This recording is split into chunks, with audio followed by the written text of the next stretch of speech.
Hello and welcome back to another Rush Duel Links video. Today what I thought we'd do is we'd take a look at basically the differences between the cards that were released in the physical version of the Rush Duel game and the Duel Links version of the game, and just kind of see what cards have come early, what cards are still a bit late and haven't shown up just yet, even though we would have expected them to be released by now. So first off, let's set some rules. So we are going to be referring to a lot of these sets basically by number. So in the physical version of Rush Duels, the sets are a bit weird. Some of them are deck modification packs, which are kind of like your main sets, but then there's also things like character packs, which only actually one came out of, as well as a few others that have some weird names, and some weird side sets, which are things like Gold Rush pack. But basically, we're going to be counting anything as a main set as any pack that has 5 cards. So there are things like promo packs, and there are packs like battle packs, which have 1 or 2 cards, and secret ace packs, but we're not going to include those. So whenever we're referring to like the 9th set that came out, we're talking about the 9th set that came out that had packs containing 5 cards. So to add a little bit of context to this, the first booster pack for Go Rush, called Galaxy of Fate, was the 14th Rush Duel set. That means that 7's booster packs are packs 1 to 13, and 14 and onwards are all Go Rush. So the first thing we want to take a look at is starter deck Yugioh cut through 7's Road. Now, a lot of these cards you will have already seen because a lot of them are in Duel Links, but there are a handful that aren't, the most notorious of which is clearly going to be the Dark Revelation. The Dark Revelation is a very, very strong trap card. Shuffle 4 spellcasters from your graveyard into the deck, destroy all attack position monsters on your opponent's field. Very, very powerful, and this is not in Duel Links, 1 because it's just so powerful, but 2 because we did have a bit of a tier 0 meta at the start of Rush Duel, where basically you play a deck called Dragon Casters, which would basically be Dragius and some of the better dragon support such as Phoenix Dragon, and then just the entire spellcaster engine, including 3/7's Red Magician, and then Dark Revelation, because Dark Revelation as a payoff was just worth it to basically jam all the spellcasters, even though the spellcasters on their own without Dark Revelation would generally be seen as a bit weaker because you don't have any of the really interesting tools like Seahorse Carrier, or like we're seeing with Paku Pakuchu, be able to get extra bodies out, be able to facilitate tribute something better, but just having 3 copies of Mirror Force in your deck really made it worth it. But the next card we're going to look at is Wind Spirit's Protection. So Wind Spirit's Protection, we can send 1 card from hand to the graveyard, 1 face-up spellcaster monster on your field gains 1000 attack. So 1000 attack is decent. Discarding a card is a bit of a steep cost, but it's a bit weird that we don't actually have this card out already. I don't feel like this card would like break the game.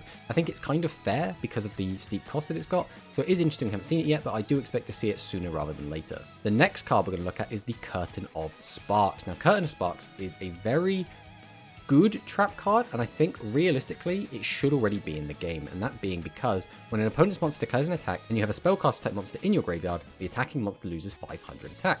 Now 500 is very important because that now means that 2500 attackers like Dragius can no longer clear your 7's Rogue Magician on its own. It now needs some kind of supplemental effect. You need like a Silver Wolf, or you need a Thunder the Thunder, or you need a Speedy Performer. You need something to help, which is why I'm a little bit surprised this card isn't out. Spellcasters is still fine. Like SAR Spellcasters is not a bad deck. It's clearly still like tier 2, but it's definitely struggling a lot more than it was. The deck clearly needs some kind of back row to help it, because right now the back row options you have for the SAR Spellcasters are not particularly good. They don't math out very well. The barrier only giving a 400 decrease means that Dragius will now crash into the 7's Rogue Magician instead of 7's Rogue being able to survive and clear.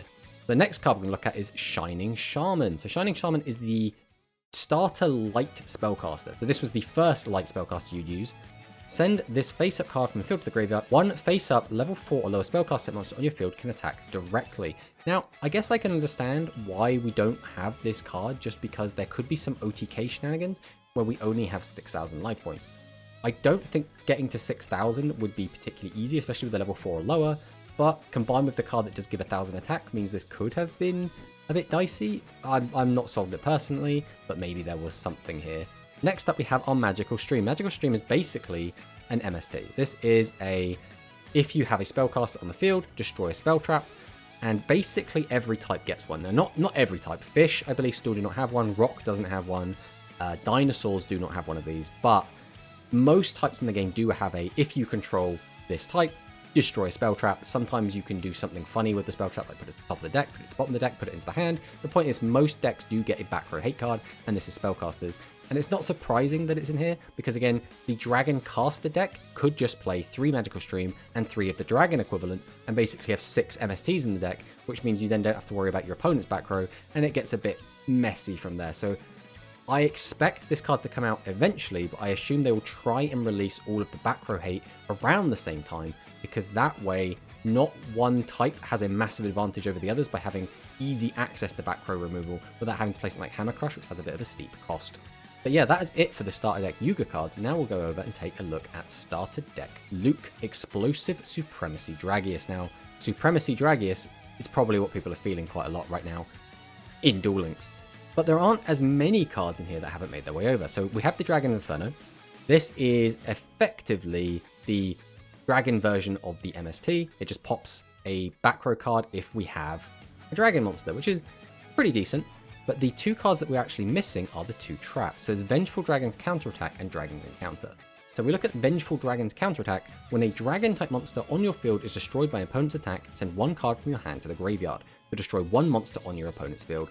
So first off, destroying an opponent's monster is incredible, right? This is widespread ruin, but it has a cost of discarding a card. So, well, it's not even that. It's you get to choose the monster you destroy. So it can be attack mode, defense mode, face up, face down. It doesn't have to be the monster that attacked. You get complete choice on what you pop, but you do have to have one of your monsters get destroyed, and we do have to discard 1 card from our hand, which does balance this out a little bit.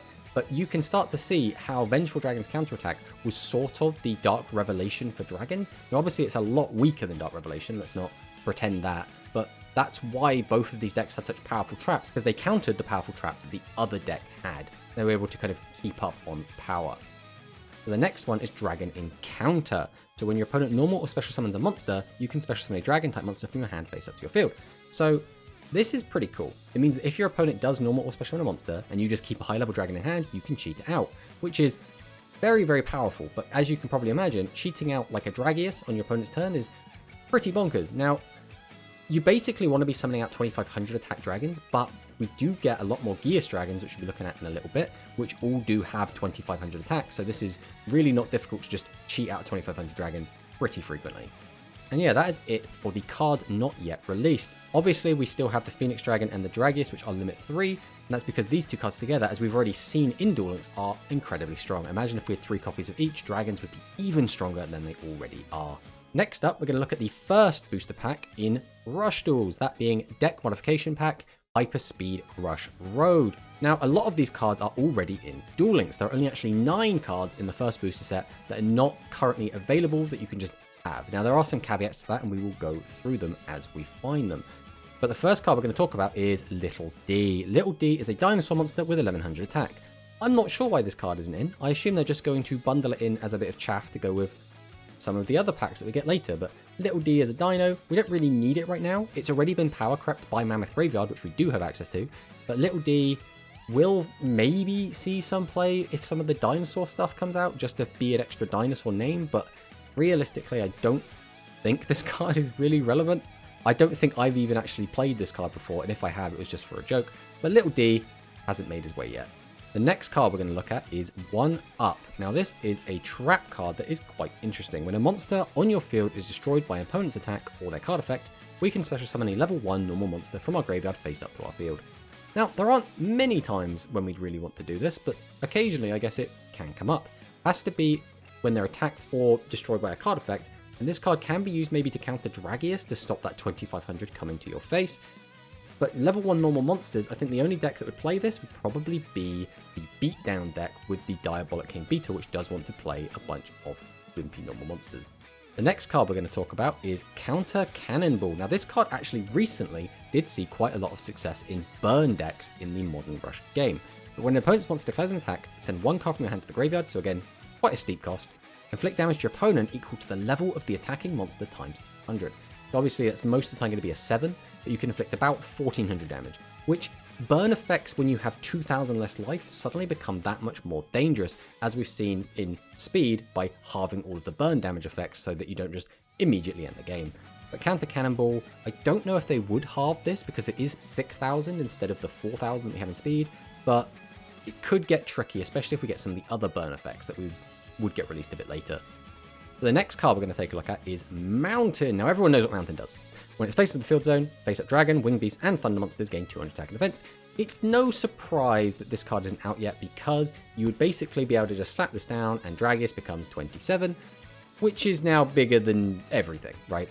So having your Dragus be able to clear your opponent's Yami Rulers in defense, it can deal with Bender Break, you can deal with pretty much anything. It's no surprise that Mountain doesn't come out, but again, it is a field spell, and field spells always have the annoyance of you have to draw into it, and then you have to activate it, which is just a card gone for the turn, and it's only a 200 boost, but I can understand why Konami didn't want to bring out Mountain right away.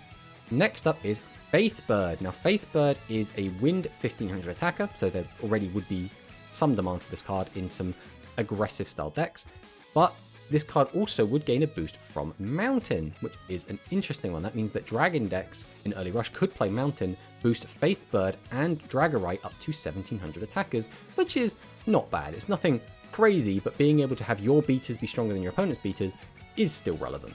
So the next card we're going to look at is Machine Attacker. Now, I think this card will probably make its way into the upcoming structure deck. If not, it will be in the next set, which will support the upcoming structure deck. But this is just a normal Earth Machine that is level 5, 1600 attack, and basically garbage, and no one should ever play this card. Unless we get some crazy skill to make this good, this card is just DOA. The next card we want to talk about is the Blue Eyes White Dragon. Now, Blue Eyes White Dragon is available via a skill, but this was actually the first legend card released into Rush Duel Physical, which is very interesting, because as you can probably imagine, everyone was just running a 3000 monster, which is kind of funny. So basically, we instead got our Summon Skull as our early legend monster, which is fine, right? Summon Skull is basically the equivalent of Blue Eyes, which is a very high attack monster for its amount of tributes. So it kind of works out to be the same kind of thing. It's just funny that we don't have Blue Eyes White Dragon yet. I would imagine if this card was in Duel Links, that everyone would be running it, because 3000 is very, very good, and it specifically gets over the barrier, which everyone is currently running. The next card we're going to take a look at is the Brutal Retribution. So when 2 or more face-up normal monsters on your field are destroyed at the same time by an opponent's card effect, so primarily this would have been Dark Revelation that would trigger this, special summon up to 2 monsters from your graveyard face-up to your field. Now, it makes sense why this card is not in the game yet. There are not many ways to actually accomplish that. In fact, I don't think there is actually a way to resolve this effect in Duel Links right now, so it makes sense why we don't have it. So the final card from Hyperspeed Rush Road that we do not have access to is Whispering Fairy. Now, this card still sees a bit of play to this day. It is very, very strong. So first off, it is a Wind Spellcaster monster despite having Fairy in its name. This means that this is typically the Wind choice that goes into a lot of Spellcaster builds when they're trying to think about getting all the attributes for Seven's Road Magician. What does it do? We can send 1 card from our hand to the graveyard, shuffle up to 2 monsters from your opponent's graveyard into the deck. Now, this is generally a very good effect. Being able to mess with your opponent's graveyard is very, very strong. There are a lot of effects that require you to shuffle cards from your graveyard back into your deck, and there are a lot of effects that let you recur things from the graveyard. Think Monster Reincarnation is a good option at the moment, or think messing with your opponent's graveyard to stop them from using something like Paku Pikachu effect. So Whispering Fairy, very, very good, and it's not surprising we don't have it. The only negative about this card is the cost, but again, in Rush, sometimes discarding is good, a lot of the time it's bad, but still, very, very strong card. Now we'll move on to the second set. This is Deck Modification Pack Shocking Lightning Attack. Now, there are a few more cards in here that we do not have access to. Where there are only 9 cards in Hyperspeed Rush Road not yet released, there are 18 cards not released yet from Shocking Lightning Attack.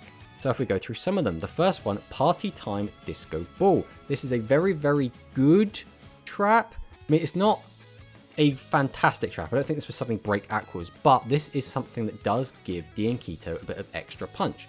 When your opponent normal summons a level 5 or higher monster, you can special summon an Aqua type monster from your graveyard face up to your field, which means you can summon Diankito the Cure Master. Being able to just cheat out a 2500 attack monster on your opponent's turn is really, really good. Again, it's not crazy, right? Because chances are your opponent's just going to be able to out it. It is still their main face. They can still continue to make plays. They can still try and play something to deal with it. But being able to cheat out a 2500 attack monster on your opponent's turn is still really good. Next up, we have Driving Snow. So this is a trap card. When a trap card on your field is destroyed by your opponent's card effect, destroy 1 spell trap on either side of the field. But this card's barely seen any play. Not too surprising why. If we get a lot more spell trap destruction, this card could be a bit better. But right now, you'd just be using it on, Dragonic Slayer, Ghost Cyclone, and Hammer Crush. Which, I guess you could use it to punish plays when they try and pop your back row, but yeah, I'm not too worried about not having this card in Duel Links personally. The next card is one that I think a lot of people have been really asking for and waiting to get into Duel Links, and that is Thousand Knives. So if you have Dark Magician face up on your field, you can destroy one monster in your opponent's field. Now notably, face up or face down. With the Skill Magician Shuffle, this card actually gives the Dark Magician deck some real teeth. Being able to guarantee you can get your Dark Magician and then having a few ways to get your Dark Magician back is really, really strong. Being able to use Thousand Knives to get rid of your opponent's defense monsters effectively gives you a board break, which means you can get your opponent's life points. So Thousand Knives I think could actually be really, really powerful if it comes to Duel Links sooner rather than later. The next card we're going to look at is Attribute Shift Bomb. So reveal one monster from your hand to your opponent. The attributes of up to 3 face-up monsters on your opponent's field become the same as the revealed monster to meet the requirement. So again, there isn't a ton you can do with this right now, but there will be some stuff later on. You'll start to get effects that do care about attributes. It's nothing crazy, right? This is another one of those kind of filler cards, but Attribute Shift Bomb never really saw play. Realistically, it will be seen in some rogue decks that are maybe trying to do some silly little combos, but it's not going to be a competitive card. Next up, we have Road Magic Tectonic Shift. Now, this is another one of the Road Magic cards, so I assume this will just continue to come out in the same way they have, where they like to stagger them out. If you have a face-up level 7 or higher spellcaster monster on your field, send one Earth attribute monster from your hand to the graveyard. So I assume this card will come out alongside Savage Claw Tiger, which we will talk about in a little bit, but that is generally Yuga's Earth monster of choice. I mean, it does have a couple, but that is the one that comes to mind. One face-up monster on your opponent's field loses attack equal to the attack of the monster with the highest attack in your graveyard to the end of the turn. So a lot of the time this will probably be something like 2500, but being able to reduce a monster's attack by 2500 is really good. Unfortunately, we have to have a level 7 spellcaster, and we have to send an Earth attribute monster from our hand to the graveyard, which is quite steep, and that is always going to be the common thing with these Road Magic, is their costs and requirements are very, very steep for what effect they give. Next up, Apocalypse Beast Gear World. I mean, everyone knows about this card. I've spoken about this card at length, but this card is really good. But ironically, it's less good for Beast Gears than it is the other decks that can use it. So while this card is face up in the field zone, face up Beast Warrior, Fiends, and Machines gain 300 attack. Dragon Spellcasters and Fairies lose 300 attack. So again, really good into Dragon decks, but it does boost Beast Warriors, Fiends, and Machines. Now, Fiends and Machines tend to have more attack points than the Beast Warriors, which means if you get out your 2500 attack monsters, for example, Heavy Metal, who we currently have in the game, or for the Machines, we know we are guaranteed getting the Ace Breaker, which is another 2500 attack, under Beast Gear World become 28, whereas the boss monsters for the Beast Gears themselves only have 22 and 2300 attack, which means they only go up to 25 and 26. So this card is actually better in the Warriors and Fiend deck than it is in the actual Beast Gear deck itself. So the next one is the next Sports Dragon that we don't have yet, and that is Sports Dragon Striker. So if we have a Sports Dragon Keeper on your field in attack position, we can send one card from our hand to the graveyard. This turn, one face-up monster on your field gains 400 attack. If it attacks a defensive position monster, inflict piercing damage. So it kind of makes sense why we don't have this. 400 attack boost and piercing is extremely powerful with something like a Dragius. But we do have to have Keeper in attack position. Now Keeper, for those of you who don't know, is not particularly great. So Sports Dragon Keeper is a level 6 400 attack monster with 1900 defense. So this card is completely trash. The only reason to play this is to get off effects like your Sports Dragon Striker. So I don't think this card would suddenly be used, but maybe people would come up with some like silly little FTK. But basically we have this if we just slap a Pierce onto our Dragus, so I don't think this card would break the game by coming out. It'd probably come out and be fine. Next up we have a new boss monster in Hydro Cannon Big Bluefin. So this is a fish boss monster, and as you can see its attack points are very low at only 2200. But we can send one card from our hand to the graveyard. Up to 2 face-up fish-type monsters in your field with 1000 less attack can attack directly this turn. Now notably, they only have to be 1000 attack or less when we use this effect, which means we can use it when they're weak and then boost their attack and then attack directly with those. Now again, this is a bit weird. Fish were generally considered one of the worst types up until very, very recently.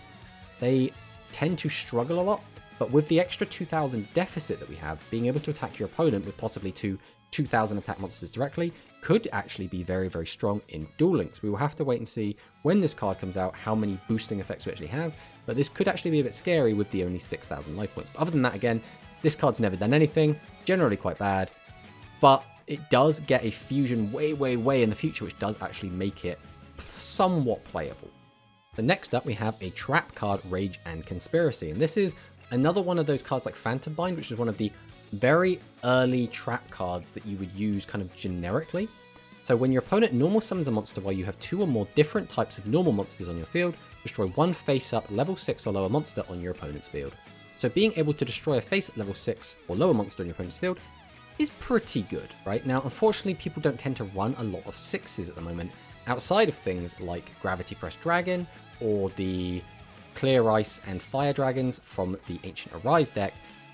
But you can still pop your opponent's normal summon 1500 attackers, which is still okay. Of course, you do have to have 2 or more different types of normal monsters in your field. The only deck that's really doing that is probably the aggro, like the Dragon aggro or the other kind of aggro variants. So it's a little bit tricky to use. We do have the Beasts engine, which a lot of that is also normal monsters, and the Aqua engine, which is also normal monsters. So there is maybe something there, but Rage Conspiracy is a bit on the weaker side, but is generic enough that a lot of decks could make use of it. Next up, we have Sharman Octopus. So it's a level 3 1000 attack fish monster, pay 800 life points. This card gains attack equal to the level of 1 normal monster in your graveyard times 100 to the end of this turn, then shuffle that monster into your deck. So realistically, this is only going to be 7 or 8, but gaining that amount of attack and then attacking directly using Bluefin effect is still something you can do. So maybe this will come out with Bluefin in the future. Next up, we have Blades of the Divine Wind. So requirement none. Destroy 2 face-up normal monsters on your field and 1 face-up level 8 or lower monster on your opponent's field. This is a very steep cost. This is basically give up this card plus 2 normal summonable normal monsters that you have. Then you get to pop basically anything. Has to be a face-up monster as well. Realistically, not very, very good. There's maybe, again, some kind of fringe rogue strategy you could play this in, but it's not really worth talking about. Next up, we have Mega Zowler. This is another one of our dinosaur monsters. It's just a level 6, 1800 attack, 2000 defense. Not really very good. Unfortunately, it's a bit crap. But it does have a use, and that is that when it came out, it was the strongest monster that could be revived using Super King Rex's effect. Now, dinosaurs have always had a very special place in my heart. I've always loved Super King Rex. First off, 2500 attack, decent, right? 2500 is always where we want to be. During your main phase that you normal or special summon this card, send the top card of your deck to the graveyard, special summon a level 6 or lower dinosaur type normal monster from your graveyard faced up to your field. So again, the biggest one we can get is Mega Zowler, which is an 18. So I don't think this is busted, right? We can basically summon this out as a 25 and bring back an 18. Maybe use that 18 as tribute fodder. A lot of the time it's just going to stick around. It's fine. There is also a field spell that we get a lot later, or at least we did get a lot later in the physical game, which does give dinosaurs a 300 boost, which does make this a little bit better. And we also do get better normal monsters to revive a bit later, which would also make this card a bit better.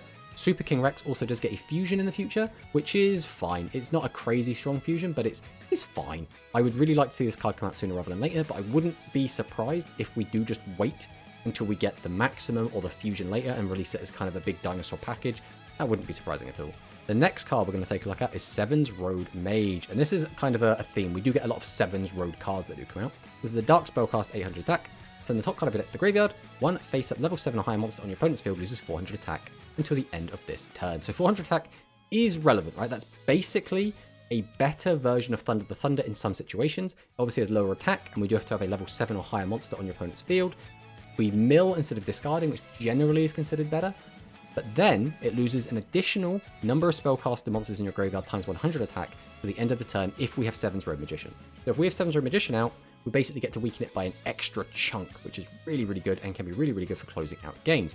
I think if this card comes out, this will probably be seeing a lot of play in the SAR spellcaster builds, because you will effectively probably normal summon tribute for the Seven's Road Witch, use the effect SAR to get Seven's Road to hand, discard, summon out the Seven's Road, and then normal summon Seven's Road Mage. And if we do have any cards left, which we probably won't, we can then tribute over the Mage after we use its effect to summon out another level 6. So, generally an okay card. Next up, we have the Siesta Hold. So when your opponent normal summons a level 4 or lower monster while they have no other monsters on their field, change that monster to face down defense position. So, it's fine. It's not typically great. You would only really want to use this on your opponent's effect monsters that they want to use their effects of. So Speedy Performer, Thunder the Thunder, that kind of thing. Because flipping a monster face down, it can still just get tributed. So it's not typically a great card, but in the right matchups and the right situation, Siesta Hold is actually very, very powerful. Being able to stop level 4 or lower monsters' effects from going off can be very, very strong. So this card shouldn't be underestimated. So coming towards the end, the next one is actually a bit of a contentious card. This is Wicked Shadow Dark Lurker. This is the first zombie boss monster, and it only has 100 attack, but it does have 2600 defense, which is a very fat butt. Send the top card of your deck to the graveyard, destroy one spell trap on your opponent's field. So already, pretty good effect. If you do, inflict 1000 damage to your opponent, which again, would normally be an 1/8 of their life, but here would be a 1/6 of their life, then return this card to the hand. It is not unheard of to summon Wicked Shadow Dark Lurker multiple times in one turn, popping multiple back row and burning your opponent for several thousand. This card is very, very frustrating to play against, and Konami, in response to this card, seeing a lot of play in tournament level, did start to release cards that specifically destroyed defense position monsters, specifically to try and hurt this card. Now obviously there are a lot of ways around this. You can just make your attack really, really big, you can not set as many back rows, but very, very strong, and I really hope this card doesn't come to Duel Links anytime soon. Next up, Esperard. I mean, I don't think we need to talk about this card too much, but we only have access to this card via a skill right now. It's really nice to see this card actually come out, because at that point, maybe Psychics can actually do something. Psychics have really been in struggle streak since they came out. It'd be really nice to see them just pop off and be a really, really strong deck, but Konami seems really scared of giving them all of their tools. Release Esperard. Come on, Konami. And then finally, the last card, Shock Dragon. This is another card that still sees some play to this day. So it's a 2 tribute monster with only 1600 attack, but it does have that big butt, 2500. Send the top card of your deck to the graveyard. Until the end of this turn, all face-up monsters with the highest attack, so they have to be tied, but right now that would be what? Maybe Dragius, Summon Skull if you get very, very lucky. Lose attack equal to the attack of the face-up monster with the highest attack on your field. So if you just summon out him on his own, you can still reduce all of those monsters' attack by 1600, which is very relevant, but ideally you want to make it even higher than that. This card can only attack position monsters this turn. So there's a little bit of a weird little effect tagged onto the end there, but that's kind of fine. Shock Dragon is very, very powerful, especially when maximum monsters come out, and you really need to reduce their attack to get rid of them. A lot of maximums have the effect that they are immune to trap cards, so you really want to be reducing their attack low enough that you can just attack over them, and Shock Dragon is one of the best ways to do that. Alright, next up we have the character pack Gavin R Roman. This is a bit of a weird one. This was the only, I want to say, character pack ever released, and it's basically only got cards that were used by these 3 duelists. Now, there are only 12 cards remaining from Gavin R Roman that we have not already received, so we'll just jump in and start talking about them. The first one being Powerful Pierce. So we can send 1 card from our hand to the graveyard, choose 2 face-up monsters on your field with the same level as each other. If those monsters attack a defense position monster this turn, inflict piercing damage.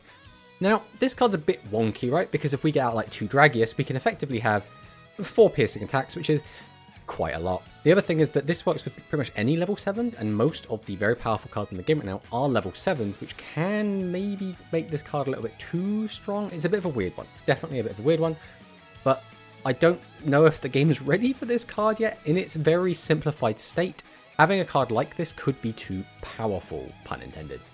Next up, we have Scroll of Salutation, a trap card.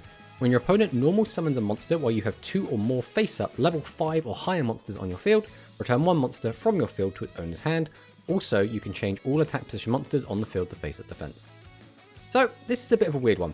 We can basically use this to put Yami Ruler back in our hand, then summon it out, use its effect to change to defense to lock our opponent again, and changing your monsters to defense mode does work quite well with the Yami Ruler deck because 2500 defense is quite a lot. But also we could use this to put Kimi Ruler back on our hand and then use its effect because it's only the turn that it's summoned that can use it. So this card would have some application. The main issue with this card is, again, your opponent has to normal summon a monster while you have 2 or more face-up level 5 or higher monsters. So you have to be able to be in that situation to even use this card. So it's a little bit clunky, but if this card came out right now, I don't actually think it would see a ton of play. I think the Dark Warrior deck already has a lot of trap cards that are very, very good with it, and I don't think it needs something like this, but maybe it would see some sort of tech play. Next up, we have a monster, and our Euroshima Warrior. This is a level 4 1200 attack warrior monster. Shuffle 1 monster with 0 attack from your graveyard into the deck, and this is quite a theme with the Gavin cards, that being that a lot of the cards have very high defense and work with a lot of cards that have 0 attack. Choose 1 face-up warrior monster on your field. Your opponent can activate trap cards when it declares an attack. So this would be very, very good to deal with a lot of the combat tricks that we currently have. Things like Phantom Bind, things like Widespread Ruin, things like the Barrier. The Euroshima Warrior would make that deck a little bit stronger, and giving them the ability to turn off combat tricks, as well as the back row hate that they already have in Dark Ruler Slash, and the piercing they get from Piercing Samurai means Warriors, which are already a pretty good deck, would get even better potentially. I think this card would see a lot of play because it's also just a 1200 Warrior. Next up, a card that's a bit weird that we don't really have, and that is the Crying Moon Rabbit. Just a 0 attack, 1400 defense, light beast. I'm surprised this isn't already in the game. I don't think it would break anything. It's light, it's a beast, which means it can work with the beast engine, I guess, but it's neat. Next up, we have Ellis Psychic Amp Up. So requirement none. Choose up to 2 face-up level 2 or lower psychic type monsters in your field and gain life points equal to the total attack of those monsters. Now, I guess you could do some weird stuff with this if you were to, let's say, use Prima Katana to boost them all up by an extra 900 and then gain a decent chunk of life. But it's just a life gain card, so I'm not really sure why this card isn't out yet. I don't know if this card would see a ton of play. I'm personally not a very big psychic duelist myself, but I don't think this card saw a ton of play back in the day. I don't remember it at the very least. Next up, we have Rebel's Scream. Now, this is a very strong Royal Rebel support card. When your opponent normal summons a monster, you can send 2 Fiend-type monsters from your hand to the graveyard. So already quite a heavy cost. We have to just keep leaving 2 Fiends in our hand every turn. Destroy all face-up level 8 or lower monsters on the field. So this is very, very powerful because being able to pop every face-up monster your opponent has is crazy. We don't have anything remotely close to this. But again, it is appropriately costed, so maybe it would be okay. I think realistically, the game isn't quite ready for this just yet, but when we do start getting other stronger strap cards that the other archetypes can use, I think Rebel Scream will be a great addition. Next up, we have Block Attack, and everyone should remember Block Attack. Requirement none, change 1 attack position monster on the opponent's field to face-up defense. Now, this is a pretty good generic card. We can change, Seven's Robe Magician, we can change Dragius to defense mode and just attack over them. We can change monsters to defense and then pierce over them. It's just generically a fine card.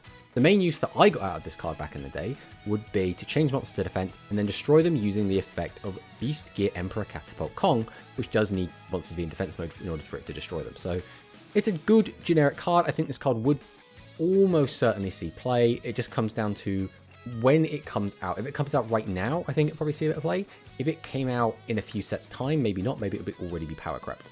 Next up, we have Genie's Fire Breath. So this is the Fiend spell Trap Hate. But this card, instead of destroying it, returns it to the hand. Now, returning it to the hand is very funny because if your opponent's bricking, then putting it into the hand means they're drawing 1 less card, which basically makes the bricking worse, which can be really frustrating playing against this card, but a lot of the time you're just going to put it back in the hand, they're going to play it again next turn, so it's not going to do a ton, but again, can be very, very funny. Next up, we have Hermits Soul. So if we take a look at that, when an opponent's monster declares an attack targeting your face-up monster with 0 attack, change the attacking monster to face-up defense position. If you do, special summon 1 normal monster with 0 attack from your graveyard face-up to your field. Now, as you probably noticed, a lot of these Gavin cards are 0 attack cards. I would imagine that Konami's probably waiting to release a bunch of these 0 attack support cards all at the same time to try and have like the 0 attack deck be a thing, and probably release it with a really cool skill to try and give them a little bit of extra hand. Next up, we have Royal Rebels Invasion. I spoke about this a little bit when I was trying to predict the Royal Rebel cards, but this is a card I think the Royal Rebels could really, really do with. It's a 2300 attack Light Fiend. Nothing super special about that. 23 is a little bit low. During the turn, you normal summon this card by attributing 2 level 5 or higher monsters, destroy all face-up level 4 or lower monsters on the opponent's field. So this card's effect isn't generally why this card is good. This card will be good later, but on its own is kind of just fine to be played alongside Beast Gear World if we get that card, because it does just become a 2600 attacker.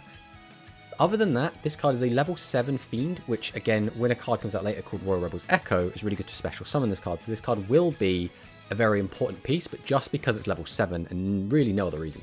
Next up, we have Psychic Divergence. This is the Psychic back row hate. And if you have a face-up Psychic monster on your field, pay 500 life points, place 1 spell/trap card to the top of your opponent's deck. Which again, does have a similar effect to the Genie's Fire Breath, in which your opponent is effectively drawing 1 less card because they know they're drawing this card, which can brick them if they're already bricking. So it is very funny in how that works, and these cards specifically are the only ones that really do this sort of effect.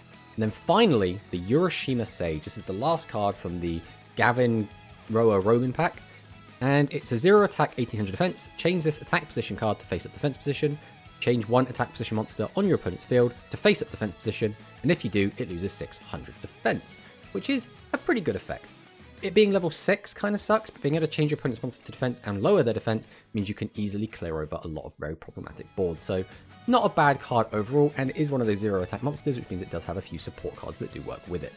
So unfortunately, the next set, Illusion Strike Mirage Impact, is not available on rushcard.io, so we are looking at it on konami.com, which means we won't really be able to look at them too in depth, but we can already see some of the cards that are in here that we don't have access to just yet. But you can probably spot some that we already do have, the standouts being Summon Skull, we have the Bender Break, we have a lot of the cards from our Beast engine. There are a lot of these cards already available in the game. Which ones don't we have? A 1500 Spellcaster Vanilla in Light Ray Sorcerer. We have Scoot Scooter, which is a machine card. We expect to see this soon since we do have the machine structure coming out, and we would assume a machine box will probably come out that does support it somewhat. We have the Niwatori, which again is just a Winged Beast 900 attack vanilla. We have Baby Dragon, a 1200 attack vanilla. Again, could just come to the game. Oji-san is a 1600 1 tribute fish monster. It's not great, but it exists. Spark Heart's Girl is a fire spellcast that would probably replace Fire Golem in the spellcaster deck.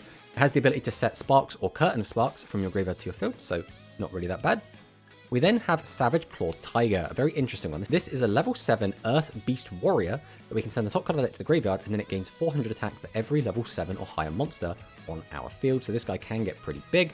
He's a decent monster, and obviously he does get a boost from Beast Gear World, which can be relevant. Next up, we have our Treasure Dragon. So if you have 4 or more dragon monsters in your graveyard during the main phase that you special summon this card from your hand or graveyard, draw 1 card. So it's a bit of a funny one, but if we do special summon this, then we do get a draw. There aren't a ton of easy ways to do that, so I'm not really sure if this card would see a ton of play, but if we can do special summons, we will get extra draws. Next up, we have our Dragon Merchant, and Dragon's Merchant is pretty cool. We can send 1 card from our hand to the graveyard, 1 face-up level 6 or lower dragon type monster on your field gains 500 attack. So just a little boost is pretty cool, and we can't use it on our Dragius or any of our level 7 dragons, so this card kind of is fine. It's not going to be one of those cards that's going to be completely bonkers, and it does have quite a balanced cost in discarding a card. Next up, we have the next Geas Dragon. So this will be the first one after Dragius. This is Illusion Strike Dragon Mirror Geas. So we can send 1 level 7 or higher dragon type monster from our hand to the graveyard, up to 2 face-up level 7 or lower monsters on your opponent's field, moves 1500 attack until the end of this turn. This turn, if this card destroyed a monster by battle, it can make a second attack on a monster during that battle phase. So this is another thing about the Geas Dragons. They all gain the effect to attack twice, but Dragius is the only one that can attack directly on the second attack. All the other Geas Dragons have to attack monsters for their second attack. So, pretty good card. Basically, we want to be running a surplus of level 7 dragons, and we can send them to the graveyard, and this is also quite a common thing with the other Geas Dragons. A lot of them need you to discard level 7 or higher dragons. And then we can weaken 2 of our opponent's monsters, and then crash over both of them, which is really good. Next up, we have Kesen, the Dark Decimator. We can send our entire hand to the graveyard, and then it gains attack equal to the number of cards sent to the graveyard to meet the requirement times 600.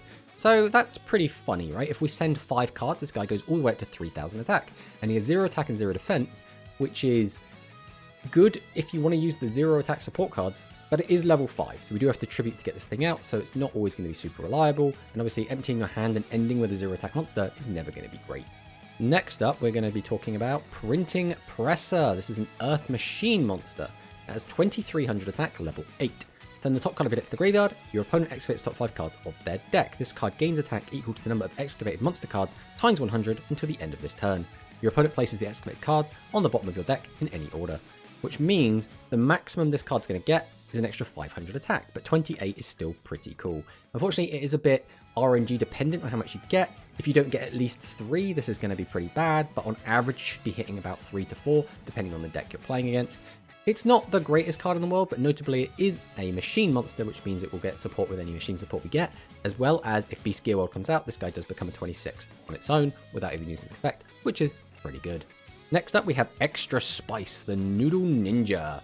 So this is a card that Noodles desperately need. 2400 attack is okay. It's not 25, but it's okay. We can send 1 face-up Pyro-type normal monster from our field to the graveyard to inflict 1000 damage to your opponent and draw a card. Now again, that 1000 is very relevant because our opponent already has 2000 less life points than normal, so we could basically have a surplus of normals, slap 1 down, tribute it, inflict 1000 damage to your opponent, and then replace that card, hopefully drawing into something more relevant, maybe another boss monster, a second copy of Extra Spice, or maybe the original Spice, be able to use that effect and pop off. So very, very good card, and this will get a fusion later down the line as well. The next card we're going to take a look at is Anchor Moray. This is a fish card. So if you have Umi or Big Umi face up on your field, add 1 level 3 or lower fish type normal monster from your graveyard to your hand. So if we have a field spell, we basically do get to add one of our lower level fishes to our hand. This is going to be similar to, I guess, the Aqua engine, except it's a little bit more awkward because we do need to have a field spell on the field to use it. It is a level 3 water fish, which means it does have some synergy with that deck already, so that does something at the very least. Next up is going to be Long Shield Gardner. This is a level 5 warrior, and you probably notice there are quite a few tribute monsters in the warrior department. Change this card's battle position, attack becomes defense, defense becomes attack. This turn, one face-up normal monster with 2000 or more defense on your field gains 500 attack and cannot be destroyed by your opponent's trap cards. This is a bit of an awkward one. I don't know if this card would be good. You'd probably play this with maybe Blue Falcon formation, but I'm not convinced this card would really do much. Who knows? Next up, we have our battle boat, which is called Eldine Patrol Ship. So it's a machine monster that's water, level 6. Place one normal monster from your graveyard on the bottom of your deck. Look at one face-down card on your opponent's field and return it to its original position. So this is awkward. We can use this to recycle our normal monsters from the grave, which is fine, but we can look at a card and put it back, which is not great. Obviously, if this card popped a card, it would be fantastic. Just looking at it is a bit weak. Next up, we have our Survival Swordfish, and this is if we have a face-up level 7 fish-type monster on our field, we can place one fish-type monster from our graveyard on the bottom of our deck, again being able to recycle them. Up to 2 face-up fish monsters on your field gain 500 attack to the end of this turn. Now, it is itself a fish, which means you could boost itself up to 23, and then what other fish monster you have can also get a boost. Next up, we have our Graganus, specifically the Sea Dragon King, Ranganus. So this is a 2500 attack monster, which is already pretty good. This is a sea serpent, not a fish. That is something to take note of. But during the turn we normal summon this card, inflict damage to your opponent equal to the number of spell traps on your opponent's field times 300. Now, a burn effect is fine. It's nothing crazy, but this guy is 2500 attack. That is noteworthy, and it will gain 200 attack from Umi, which is something. Now for the spells, here we have a very interesting card called Dragon's Return. So we shuffle 3 dragon monsters from our graveyard into the deck and draw a card. This may seem familiar because this is basically the dragon version of Recovery Force. Dragons probably don't need any more support, so it's probably good this card doesn't come out for a little while. The next card we're going to look at is Blazing Chestnut. This is a bit of a funny card. This was used in a few OTKs. But if we have a face-up warrior type monster on the field, send the top card of your deck to the graveyard, then if a monster is sent to the graveyard by this effect, one face-up warrior type monster on your field gains attack equal to the level of the monster sent to the graveyard times 300 to the end of this turn, and you take the same amount of damage. So we have to get a little bit lucky when we use this, because we have to luck into milling the top card of our deck and it being a monster. Now that should be fine, because a lot of the time we will have more monsters than anything else in our deck, but then we ideally want it to be a high level monster, then we'll gain a ton of attack. If we mill a level 7 monster, or I suppose because it's warriors a level 8 monster, we will then gain 2400 attack, which is a lot, which will sometimes just end the game if we have piercing, which again the warrior deck is quite proficient at. Next up, we have our Noodle Ninja support, and specifically the Noodle Art of Spicery. So no requirement, this turn, one face-up pyro monster gains 300 attack and piercing. So this is Pierce, but it's specifically for Pyros, and it gives a little 300 boost. It's nothing special, let's be honest, but that 300 sometimes can be relevant to get over an annoying threat. And speaking of our Noodle Arts, we do have another in the Noodle Art of Savory. So one attack position monster on your opponent's field loses attack equal to the number of face-up Pyro monsters on your field times 400 to the end of this turn. Now notably, cards that reduce your opponent's attack are generally very, very good, because maximums can become a big problem. The best way to deal with the maximum is to just lower its attack down and attack over it. So another pretty good Noodle Art. Next up, we have the Shining City Knights. Now this is a card that we have already got confirmed coming. This is going to be in the next Mimi event. But this is when this card is face up in the field zone, face up like attribute monsters in the field gain 200 attack. Now, I would expect this card to come out and immediately be a limit 3, because people do not want this played alongside Dragius. It's a bit of a weird card to put a limit 3, but I feel like limit 3 is literally the please don't play this card alongside Dragius list. So it makes sense to me that this card would go on there. Next up, Aqua Boost. If we have Umi or Big Umi face up on our field, one face-up fish monster on your field gains attack equal to the number of fish-type monsters on your field times 300, but this will always just be 900. So it's not a huge boost, but again, if we're trying to do this like silly fish OTK strategy, or if we get a skill to like try and facilitate that further, this could actually be pretty good. Next up, the first of our field spells, that being Big Umi. So activate this card if we have 3 face-up water attribute monsters. That's already quite an annoying effect. A lot of the time you have to set this card and wait until you draw into 3 water monsters. But While this card is face up on the field, all non-water monsters lose 300 attack and defense, which is pretty good. This is basically better than Umi in a lot of cases, because the stat difference, instead of you just gaining 200, opponents lose 300, which is more. Unless we're just trying to kill our opponent or do more damage, then Umi will be better. Speaking of which, Umi is the next card. Everyone knows this card. It's pretty good. Strengthening our Sea Serpent, Fish, Aqua Thunders, reducing the attack of machines and pyros. I don't think we really necessarily need to nerf pyros any harder, but that's fine. Umi's still pretty cool. Next up, Soul of a Reporter. So when an attack position monster on your field is destroyed by an opponent's attack or card effect, we can special summon a Printing Presser or Scoop Scooter from our graveyard. Those obviously being two of the other cards we already talked about. Printing Presser, the 2300 attack Earth Machine, and Scoop Scooter, the level 2/0 attack Earth Machine, which is just kind of a machine for the sake of being a machine. It does work with this card though, which is pretty okay. Next up, Bait Bite Ball. So when an opponent's monster declares an attack, all face-up monsters on your opponent's field lose attack equal to the number of face-up level 3 or lower fish-type monsters on your field times 300. So if we do have 3 level 3 or lower fish, we can reduce all of our opponent's monsters' attack by 900. The only problem is that the level 3 or lower fish are typically going to have low attack, therefore this is going to be a bit awkward and sometimes will not reduce them enough to actually kill them.